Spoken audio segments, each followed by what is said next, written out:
Our second part of the gospel lesson, we're picking up at verse 28. We're going to continue this story of Jesus visiting Mary and Martha as in light of the passing of their brother Lazarus. As you're able, I invite you to please stand and let us honor the reading of the gospel.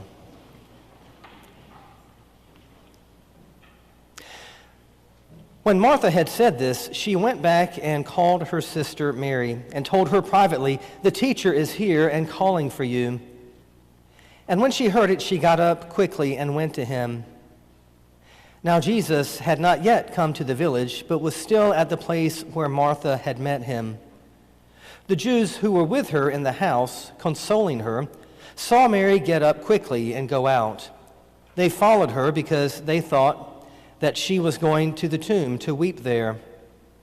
When Mary came where Jesus was and saw him, she knelt at his feet and said to him, "Lord, if you had been here, my brother would not have died." When Jesus saw her weeping, and the Jews who came with her also weeping, he was greatly disturbed in spirit and deeply moved. He said, "Where have you laid him?" They said to him, "Lord, come and see." Jesus began to weep. So the Jews said, "See how he loved him." But some of them said, "Could not he who opened the eyes of the blind man have kept this man from dying?"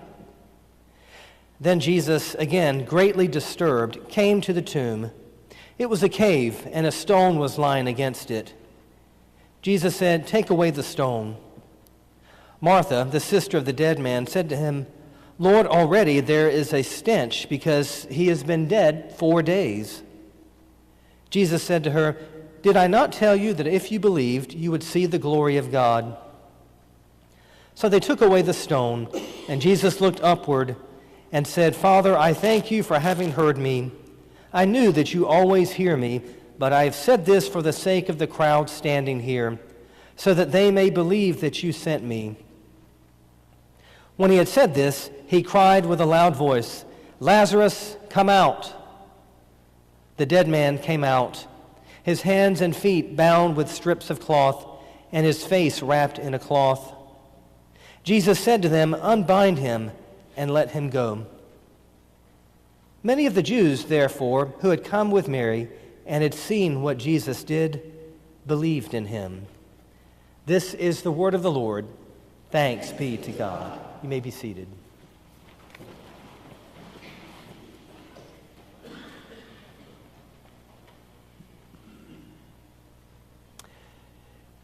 It was a weeknight, the spring of 1995. More precisely, it was about 10 o'clock in the evening, the night before a big final exam at Duke Divinity School.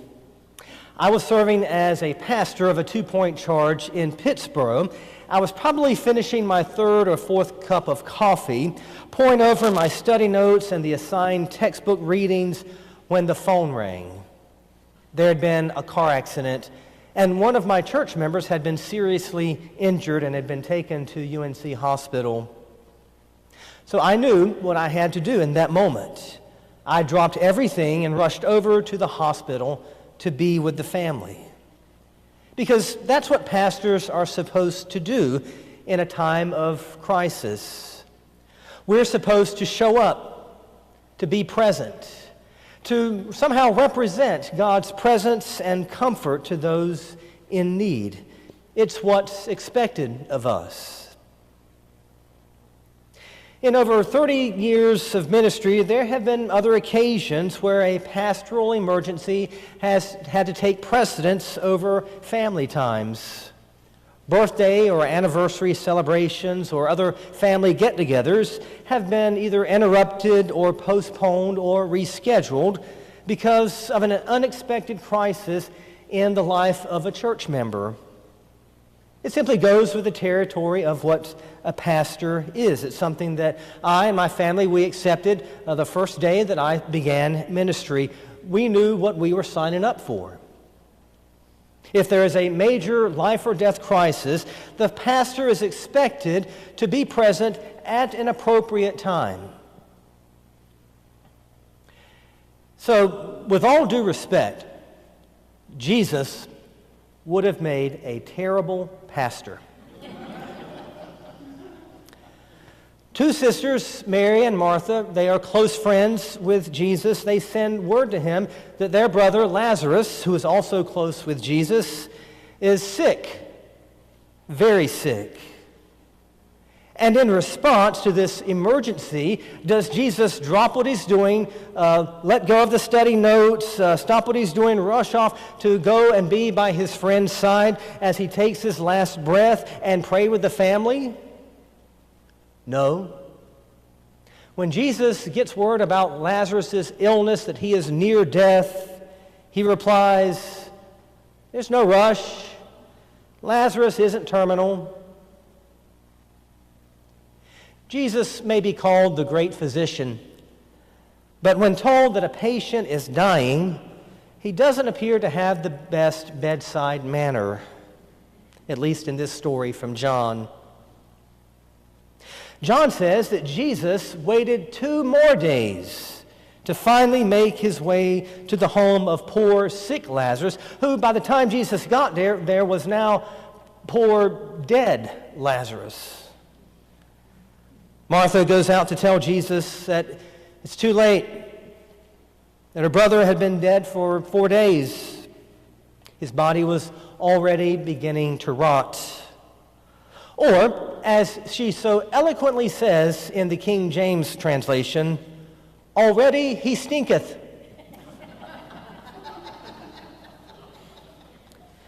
When Mary and Martha send word to Jesus that Lazarus, the good friend whom Jesus loved, that Lazarus was dying, John says that Jesus waited 2 more days before going. Now, what exactly was so important that Jesus could not rush to the side of his friend who was dying? We aren't told. John never says. John does not indicate that Jesus was in the middle of something even more important. Jesus, according to John, was not on a hillside trying to figure out how to feed thousands of starving people. Nor was Jesus in the middle of an equal kind of crisis. John never mentions why Jesus waited 2 days after receiving word about his friend. And by definition, a friend is someone who cares enough to drop everything and come to your aid and come to your side when you need them. What a friend we have in Jesus, we sometimes sing. Well, what kind of friend waits until it's too late before showing up? What kind of friend delays in coming to us when we expect them or really need them? Often we hear well-intentioned Christians say things to try to encourage one another, try to comfort others. Our God is an on-time God. God's timing is perfect. Or God's got this.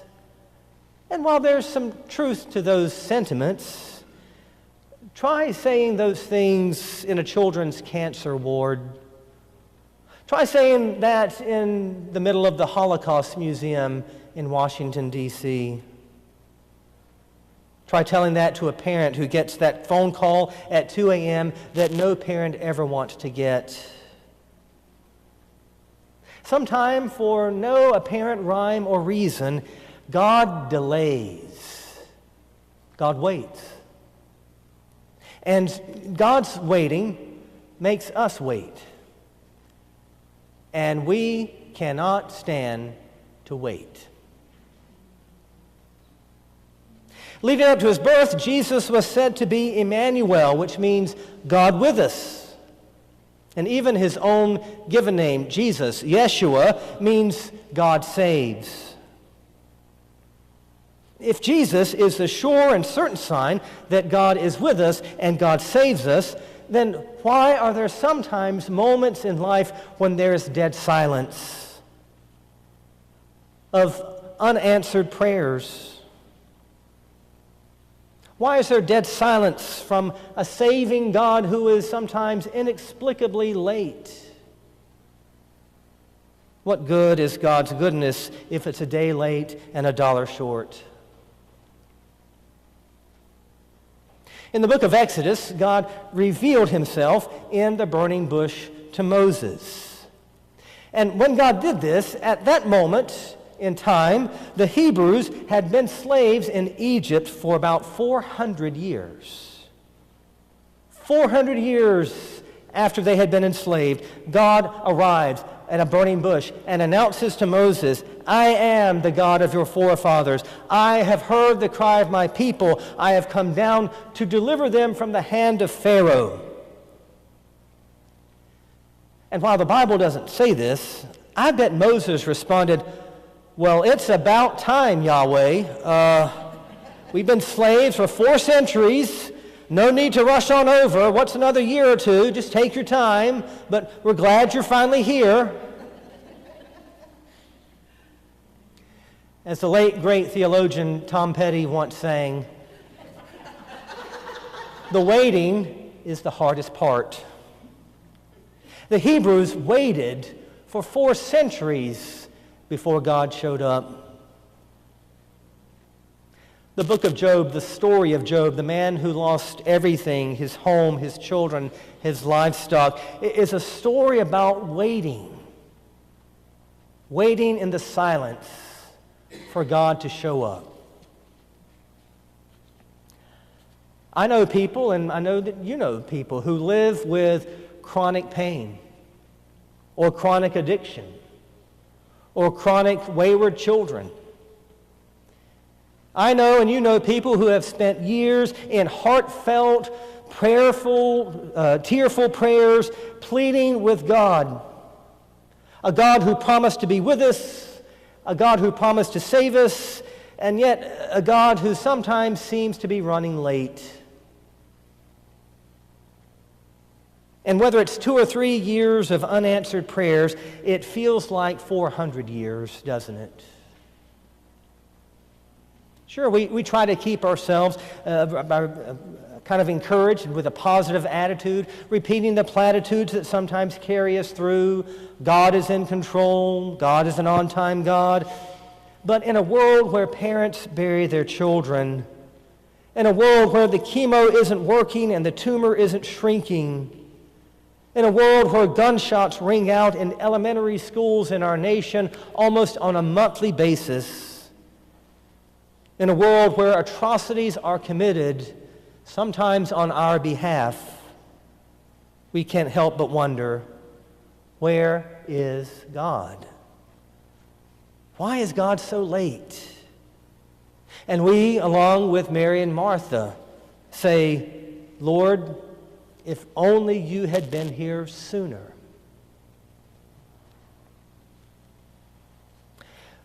We learn more about ourselves and our character when we go through the hard parts of life, the rough parts, and not so much the smooth parts. One thing the COVID pandemic showed us or revealed to us is that our lives ultimately are not in our control. Following Jesus includes giving up control of our lives.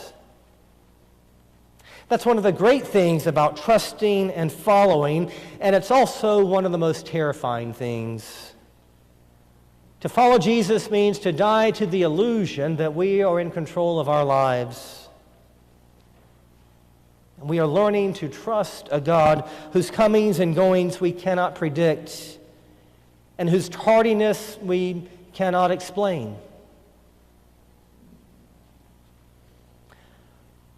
One of my favorite modern theologians is Chris E.W. Green, and he has some great insights on this passage from John 11. He reminds us that at the start of this story, John tells us up front plainly that Jesus loved this family. Jesus loved Mary and Martha and Lazarus. He was their friend.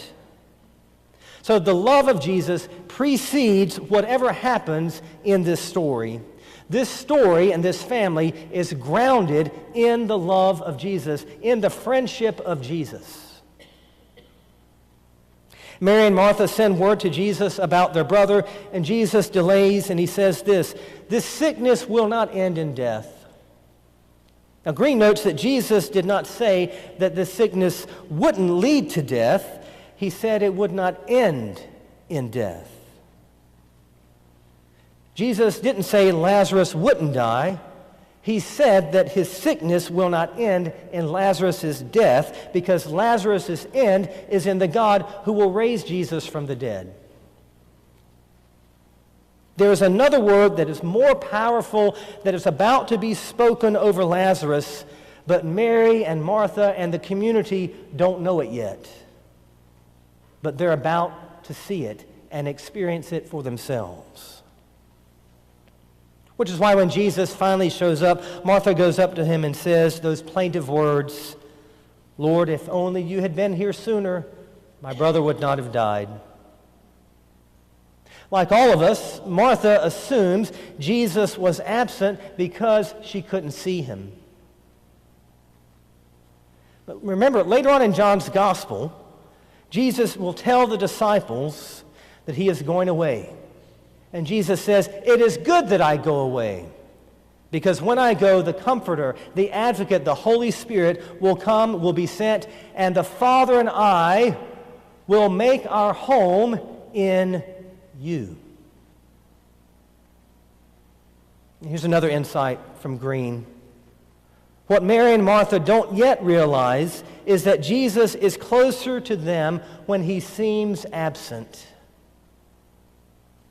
Martha's question was about timing and absence. "Lord, if only you had been here sooner." But Jesus' answer to her is, "I am."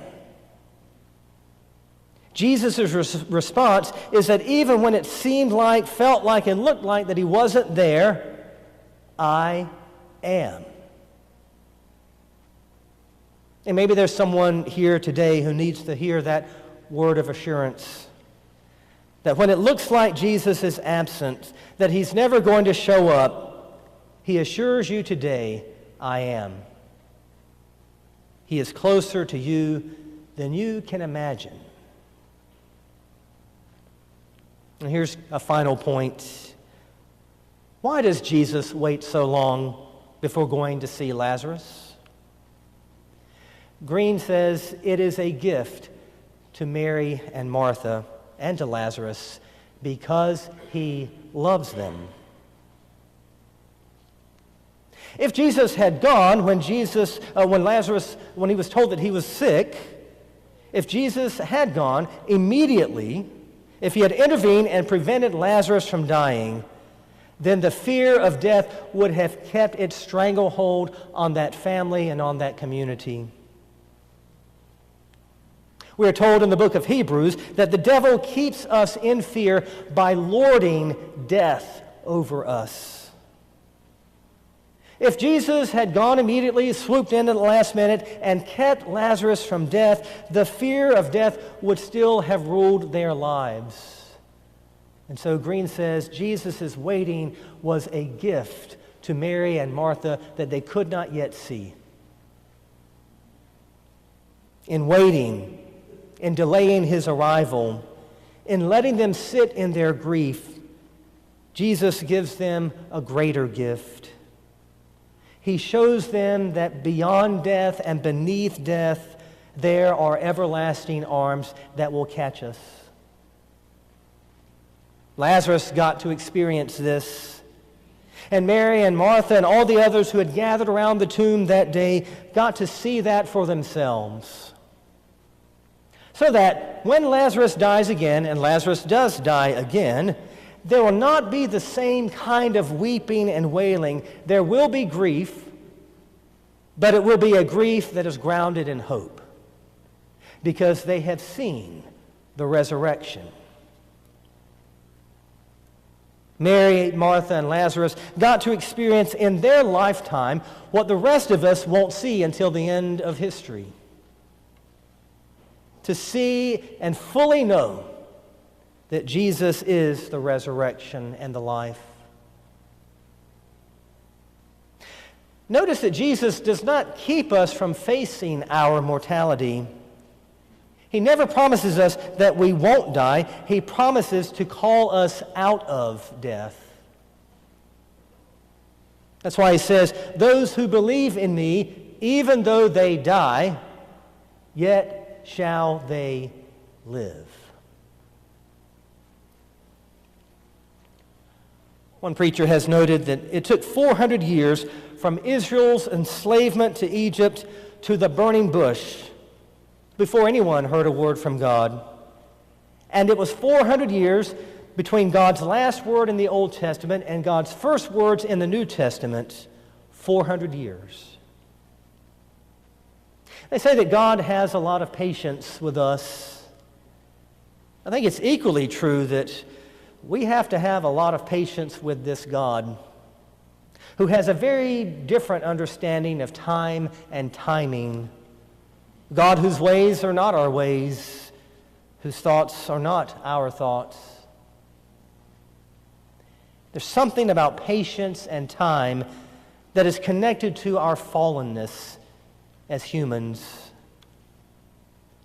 When Israel was wandering and being tested in the wilderness, they failed frequently, and it was usually due to their impatience with God. They didn't like waiting for God. And when God did not show up when they wanted, when they demanded, Israel would turn to other gods. Is it really that different for us today? Bishop Will Willimon says that grace is not grace if it's predictable and on demand. For reasons we cannot understand, God often takes God's own sweet time to show up, to reach out. A mother was lamenting to her pastor about her wayward son who had walked away from the faith. And she was really distraught about this, and she was pouring her heart out to the pastor. And she said, "My son grew up in this church. You know, I took him to Vacation Bible School. He came up through the youth program, and now he's walked away from it all. He's not a Christian." And she blamed herself for not doing enough. She blamed his friends for influencing him and his beliefs now. But the older pastor had gained a bit of wisdom in his years, and he had gained a healthy respect for God's slow timing. And he told the mother this. He said, "I think what you mean to say is that your son is not a Christian yet. Because it's been my observation, it's been my experience, that God eventually gets what God wants. But sometimes God takes his time to get what he wants. You tell your son that even though he thinks he's walked away from God, he's leaving it all behind, you tell your son to keep looking over his shoulder, especially as he enters his 40s.